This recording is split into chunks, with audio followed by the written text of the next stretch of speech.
Bienvenue sur Africa 24 dans cette nouvelle édition de l'Africa Tonight. Voici les titres de l'actualité. Le bilan de la réunion de suivi de l'appel de Tanger organisée à Marrakech. Un livre blanc a été adopté à l'unanimité. Un projet approuvé en vue d'aboutir à l'exclusion de la République arabe sahraoui démocratique de l'Union africaine. La création au Cameroun d'un ordre national des experts en gestion des projets, une instance créée en réponse au retard constaté dans l'exécution de projets d'infrastructures publiques et qui vise par ailleurs à renforcer le développement économique du pays. Et puis focus sur les équipes qualifiées pour les demi-finales du CHAN en Algérie. Le pays hôte a décroché son billet après un match laborieux face à la Côte d'Ivoire. Les Fennecs disputeront leur prochaine rencontre le 31 janvier face au Niger. Mais tout d'abord, ce 29 janvier était un jour de vote en Tunisie. Les électeurs étaient appelés aux urnes ce dimanche dans le cadre du second tour des élections législatives. Quelques 8 millions de Tunisiens étaient invités à élire un nouveau parlement constitué de 161 sièges contre 217 auparavant. Un second tour qui, comme le premier, ne semble pas avoir suscité l'engouement de la population. Le président de l'instance supérieure indépendante pour les élections, Farouk Bouasker, a en effet évoqué un taux de participation de 4,71% durant les premières heures du scrutin, un pourcentage qualifié de positif et respectable par la même source. Dans les détails, les électeurs qui ont le plus afflué dans les bureaux de vote ont en moyenne plus de 60 ans. En revanche, l'ICI note une faible participation de la jeunesse.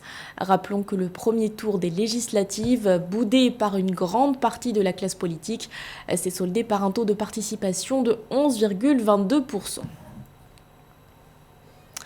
Au Maroc, la ville de Marrakech a abrité ce 28 janvier la réunion de suivi de l'appel de Tanger, un appel signé en novembre 2022 en présence d'anciens premiers ministres et ex-ministres des Affaires étrangères du continent. Bilan de cette réunion de suivi, les participants ont adopté à l'unanimité un projet de livre blanc, un projet qui s'inscrit dans une démarche pour l'exclusion de la République arabe sahraoui démocratique de l'Union africaine. Reportage de nos envoyés spéciaux Marcel Amouin-Kouassi et Omar Camara, commenté par Philomentine.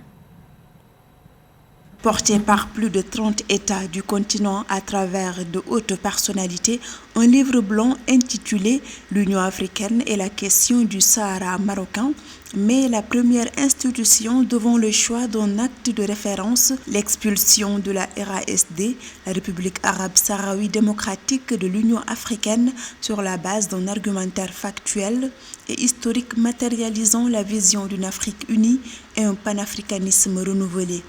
Les pays d'Afrique australe, de l'Est comme de l'océan Indien, à l'instar du Lesotho, du Malawi, du Kenya, de la Somalie, ont intégré cette vision. Mon appréciation de la première réunion de suivi de l'appel de Tanger qui a eu lieu ici, c'est que cette rencontre s'est très bien déroulée. Les arguments défendus par le groupe de contact sont des arguments historiques, juridiques, logiques, et très convaincant dans le cas du Sahara occidental et pour la défense de l'intégrité territoriale du Maroc. L'objet de cette première réunion du groupe de contact de Tanger est d'adopter le projet de livre blanc. Maintenant, ce n'est plus un projet, le livre est devenu un acquis.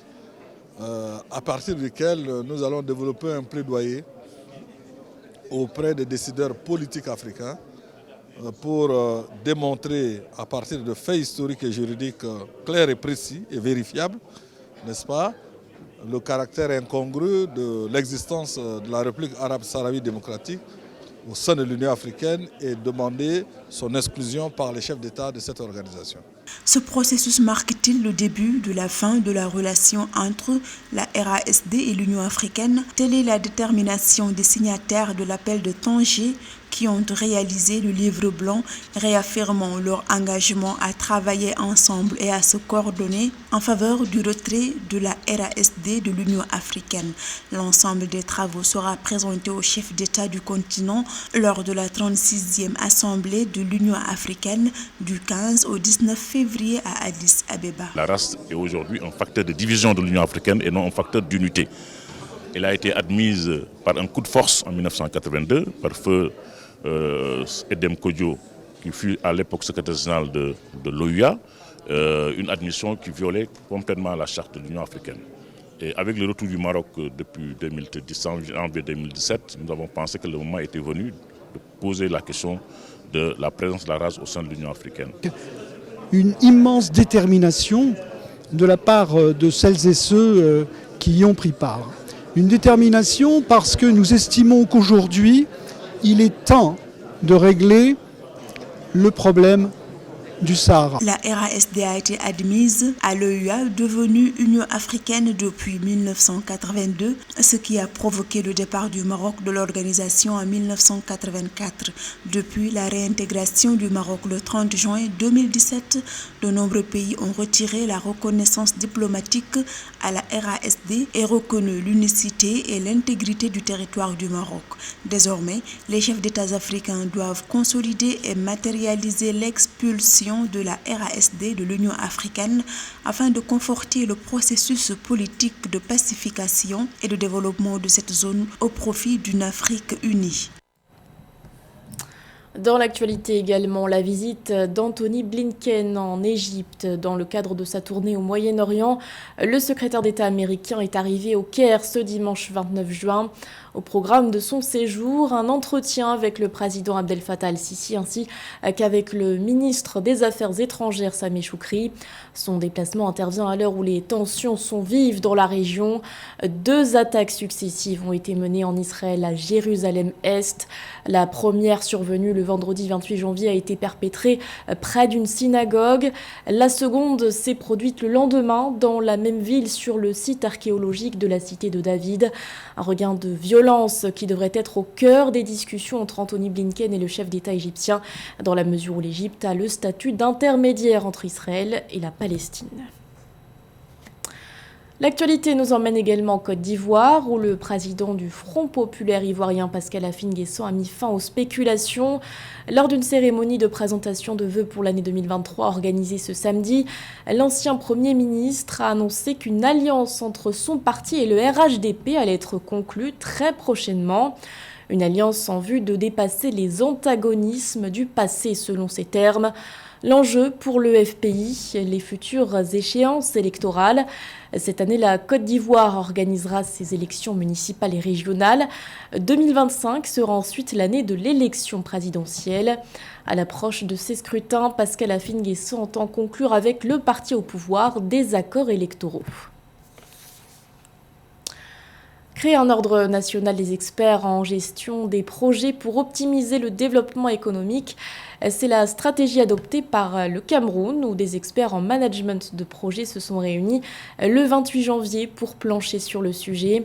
Avec la création de cette instance, les autorités entendent pallier le retard relatif à l'exécution de projets d'infrastructures publiques.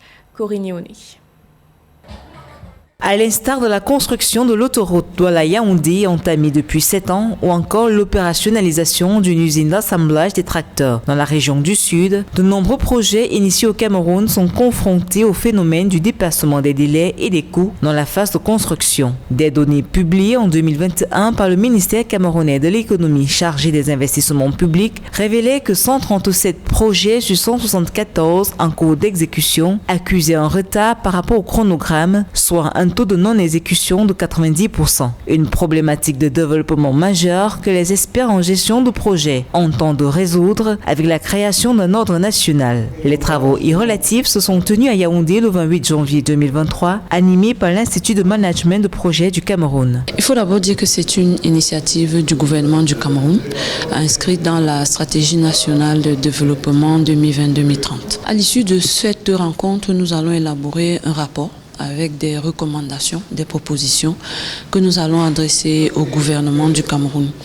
Nous allons continuer avec d'autres activités en ligne, en présentiel, pour mûrir la réflexion et voir comment accompagner du mieux possible le gouvernement dans les étapes préalable à la mise en œuvre, à la mise en place de l'ordre des experts management de projet et bien entendu se mobiliser. Placé sous la tutelle du ministère de l'économie, de la planification et de l'aménagement du territoire, MINEPAT, l'ordre national des experts en management des projets entend se positionner comme un cadre d'encadrement des organisations et des particuliers, mais surtout comme une force de proposition auprès de l'État du Cameroun, alors que ce pays, en quête de son émergence, s'est lancé dans une dynamique de transformation industrielle. On se dit qu'un ordre professionnel dans le management des projets existants permettrait d'abord d'encadrer cette catégorie professionnelle-là et permettrait aussi à l'administration, au gouvernement d'avoir un interlocuteur avec qui échanger lorsqu'on parle de management des projets. Parmi les défis à relever et autres mécanismes à harmoniser par l'Ordre national des experts en management des projets figurent les procédures de passation des marchés, les indemnisations, les études de faisabilité, les financements ou encore la sous-traitance locale.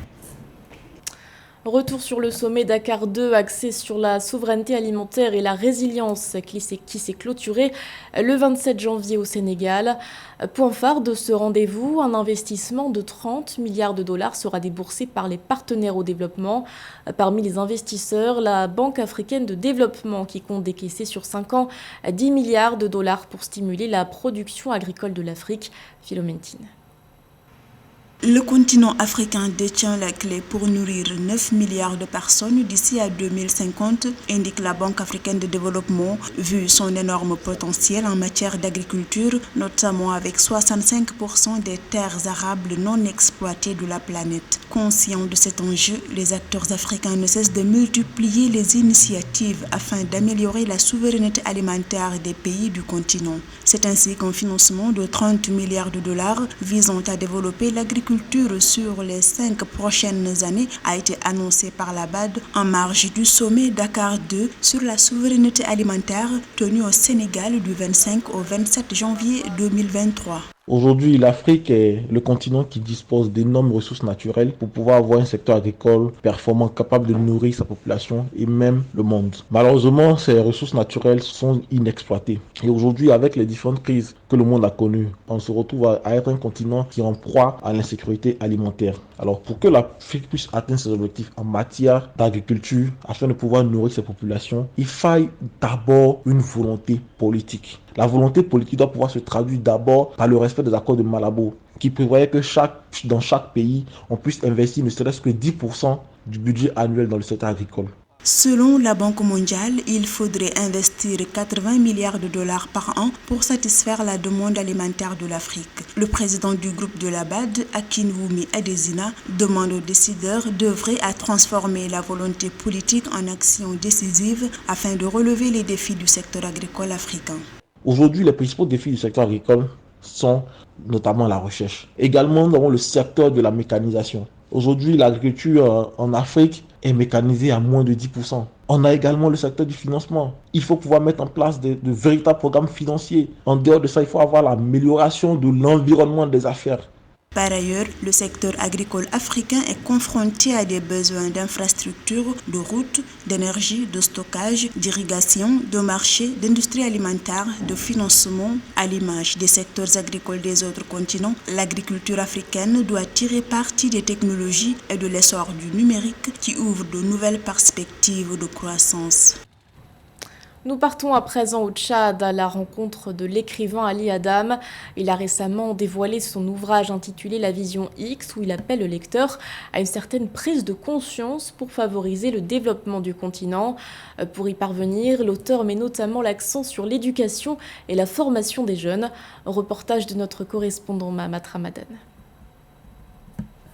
Dans son ouvrage intitulé La Vision X, l'écrivain tchadien Ali Adam fait le diagnostic de l'intégration sociale et économique des pays africains en commençant par la sous-région d'Afrique centrale. Selon l'auteur, en dépit de tous les défis que rencontre le continent, l'Afrique est l'avenir du monde en termes de croissance économique et humaine. Il estime que pour atteindre cet objectif, les pays africains doivent davantage miser sur le développement du capital humain, l'industrialisation et les nouvelles technologies reprises et les nouvelles technologies qui sont les secteurs porteurs. La vision X est une vision d'éveil, de réveil et de conscience.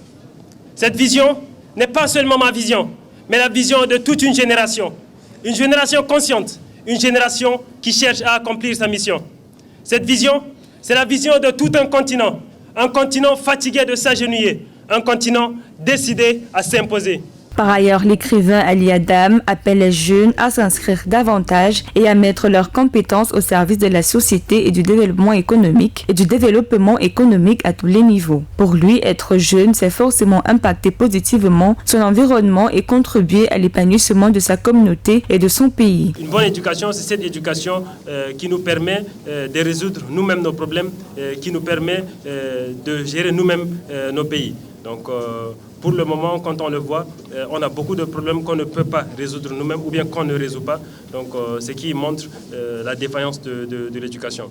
Donc, nous avons beaucoup à faire là-dessus. Dans cet ouvrage de 128 pages, l'auteur appelle aussi à l'action positive et à l'entrepreneuriat pour changer la face de l'Afrique. Il estime que la haine et la division sont à bannir dans le processus de changement positif car elles engendrent des cycles de violence qui ralentissent le développement sur le continent.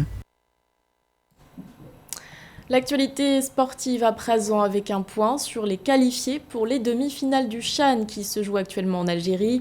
Focus sur le pays hôte et le Sénégal qui sont parvenus à décrocher leur ticket en s'imposant face à la Côte d'Ivoire et la Mauritanie respectivement sur un score de 1-0. Le coup d'envoi de ces demi-finales sera donné le 31 janvier avec en ouverture de balle le face-à-face Algérie-Niger. Joël Ballot. Les premiers demi-finalistes du championnat d'Afrique des Nations 2023 sont connus. L'Algérie, pays hôte, l'emporte 1-0 face à la Côte d'Ivoire. Après l'expulsion du gardien algérien Alexis Guendouzi à la 20e minute et de l'Ivoirien Atoula Yao à la 34e minute, les Fennecs qui se dirigeaient vers les prolongations ont bénéficié dans les dernières minutes d'un pénalty transformé par Aymen Mayous. Vous avez rempli votre mission, pas comme on le souhaitait. C'est clair qu'on a de la déception. C'est clair qu'on est triste, mais je considère que vous avez rempli votre mission et que vous pouvez rentrer à la maison fier d'avoir fait de votre mieux. Le Sénégal, après 12 ans d'absence, accède au dernier carré du CHAN par une victoire d'1-0 grâce au pénalty transformé par Lamine Camara à la 34e minute. Le joueur de 19 ans a mis le ballon hors de portée du gardien mauritanien Namouri Diao qui encaissait ainsi son premier but au cours de cette 7e édition.